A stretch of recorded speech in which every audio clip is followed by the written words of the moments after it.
There are moments in life when you do not need another motivational speech. You only want to know one thing. How do you keep living when everything inside you feels exhausted? When your work collapses, when someone you love leaves, when a relationship ends, when illness, loss, failure, or some sudden event makes life feel deeply unfair. Some pain cannot be explained away with a few positive words. Some losses cannot be healed by simply saying, "Be strong." And on some days, the hardest thing is not success. It is waking up, breathing, and living one more day. But in the darkest places of human life, an important question appears. If I cannot avoid suffering, can I still choose how I respond to it? If life takes almost everything away, is there still something no one can steal from me? And if pain has already happened, how can I stop it from becoming meaningless? This is what Man's Search for Meaning by Viktor Frankl tries to answer. Man's Search for Meaning is one of the most famous books about the strength of the human spirit. Its author, Viktor Frankl, was a Jewish psychiatrist who was imprisoned in Nazi concentration camps. He lost almost everything: freedom, possessions, family, loved ones, health, and the normal life every human being deserves. But in that brutal environment, Frankl discovered a profound truth. A human being can be robbed of many things.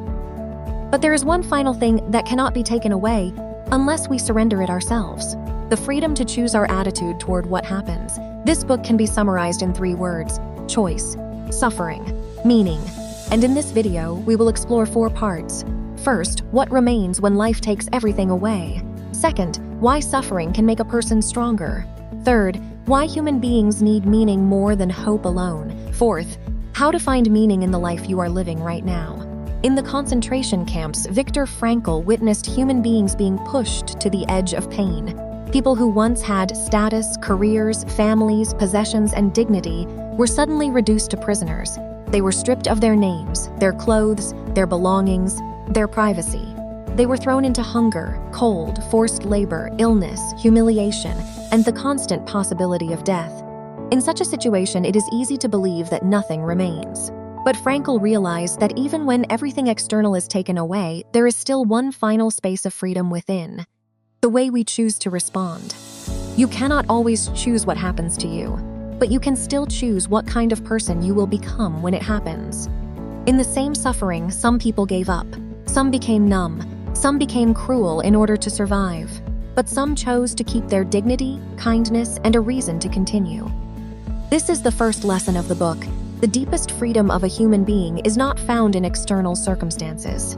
It is found in the small space between what happens and how we respond. In modern life, most of us may never face circumstances as brutal as a concentration camp, but everyone has moments when they feel pushed to the edge. Losing a job, being betrayed, facing illness, being misunderstood, feeling that life has treated them unfairly. In those moments, we often ask, "Why is this happening to me?" But another question may save us: how will I choose to respond now? Not to deny the pain, not to pretend everything is fine, but to remember that we are not completely powerless. You may not have chosen the event, but you can still choose not to let the event define your entire being. We often hear the phrase, "Suffering makes you stronger." But more accurately, suffering does not automatically make anyone stronger. Some people suffer and become deeper, but others suffer and become bitter, closed, and lost. The difference is not suffering itself. It is the attitude a person takes towards suffering. In the camps, Frankl was also exhausted, sick, desperate, and close to death. But instead of seeing himself only as a victim, he began observing human beings, remembering his experiences, and telling himself that one day he would use these very experiences to help others understand the strength of the human spirit.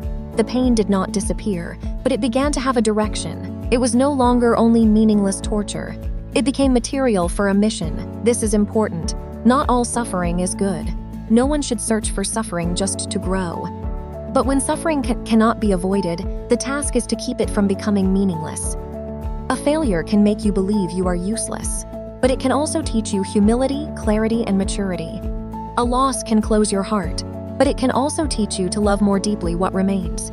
A lonely season can make you hate life, but it can also bring you back to yourself. Suffering is like fire. It can burn you down, but if you keep meaning alive, it can also refine you. So the real question is not, how can I make life painless?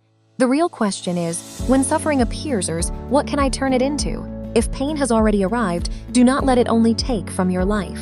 Let it awaken a stronger part of you. One of the most famous ideas connected with Frankl is this: a person who has a reason to live can endure almost anyhow. In the camps, Frankl noticed that many people did not collapse only because of hunger or lack of medicine. They collapsed when they lost their reason to continue living. When a person no longer sees any future worth moving toward, the body and mind weaken quickly. This does not only happen in war, it happens in modern life too. Some people still have jobs, families, money, and lives that look fine from the outside. But inside, they feel empty. They do not know what they are living for. They do not know why they should keep trying. They do not know what truly matters to them, and this is a quiet kind of suffering. It is not the lack of comfort, it is the lack of meaning. Frankl believed that the deepest human motivation is not only to seek pleasure or avoid pain. Human beings need a reason, something greater than temporary emotion, something that allows them to say, "For this I will continue." Meaning does not have to be a grand mission that changes the world.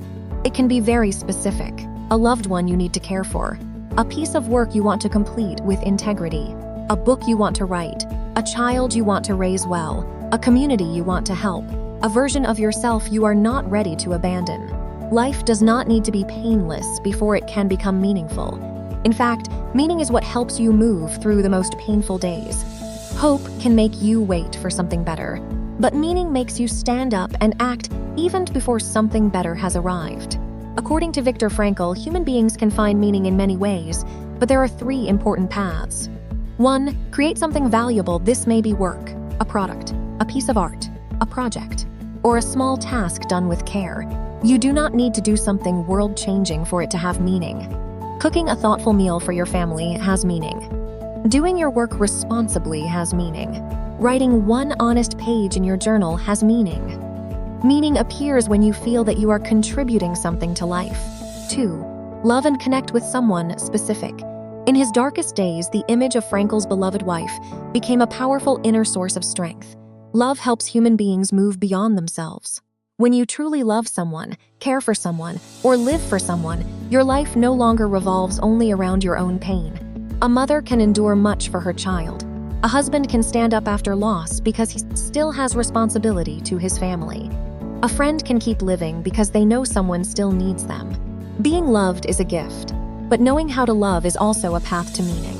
3. Choose the right attitude toward unavoidable suffering. Some pain can be changed. If it can change, act. But some pain cannot be reversed.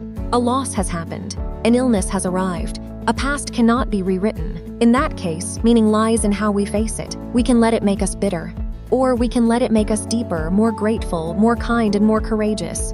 Sometimes life does not ask what we want. Life places a challenge in front of us and asks, "Who will you become through this?" And our answer becomes the meaning we create. In the end, man's search for meaning does not say that suffering is beautiful. It does not romanticize loss. It does not tell us to be happy in tragedy. What the book reminds us is this: even when life takes many things away, we still have the freedom to choose our attitude. Even when suffering is real, we can still turn it into part of our meaning. And even when the world becomes dark, a human being can continue if they find a reason deep enough to live for. Maybe today you are going through a very difficult season. Maybe no one fully understands what you are carrying. Maybe you do not know when things will get better. But please remember, you do not have to solve your entire life in one day. You only need to keep one reason to take the next step today. Someone you love, something you still want to complete, a promise to yourself. A small meaning that is real enough. And if pain has entered your life, I hope that one day you can look back and say, "It was not meaningless. It helped me become a deeper human being." If this video was helpful, save it and return to it whenever you feel hopeless.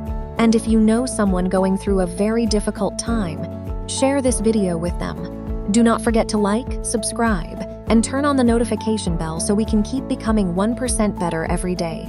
Thank you for listening. I will see you in the next video.